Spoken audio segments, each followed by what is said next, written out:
এটা কি কি আপনার? ভাপা পিঠা, সরিষা সরিষা ভর্তা। পিঠার সাথে সরিষা খাওয়ার কাহিনী কি বলুন তো? সরিষা ভর্তা দিয়ে ভাপা পিঠা খাচ্ছেন, মিষ্টির সাথে ঝাল, মানে টেস্টটা কেমন বলেন? ওয়াসাম ওয়াসাম অসাম, মানে টেস্টের নোটটা কি বলেন না, কিসের মধ্যে কি খাইতেছেন, কেমন এ, লাগছে? অনেক অনেক সুন্দর লাগতেছে। আমি নিজেরে নিনজা শেফ বলি উল্টাপাল্টা খাওয়া, উল্টাপাল্টা রান্নার জন্য। কিন্তু আমার থেকে বড় উল্টাপাল্টা লোকজন যে আরো রাস্তাঘাটে আছে, এদের না দেখলে জানতাম না। আমি এটি একজনের কাছে সরিষা ভর্তা দিয়ে খাচ্ছে ভাপা পিঠা, ভাপা পিঠার গুড় নারকেল, তার মধ্যে আবার সরিষার ভর্তা, কিসের মধ্যে কি? আমি একজনের দেখে শিখেছি।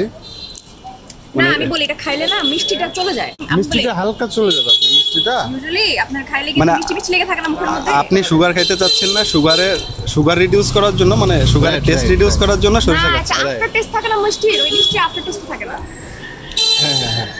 দাঁতের মধ্যে শিরশির করে কেমন কেমন লাগে।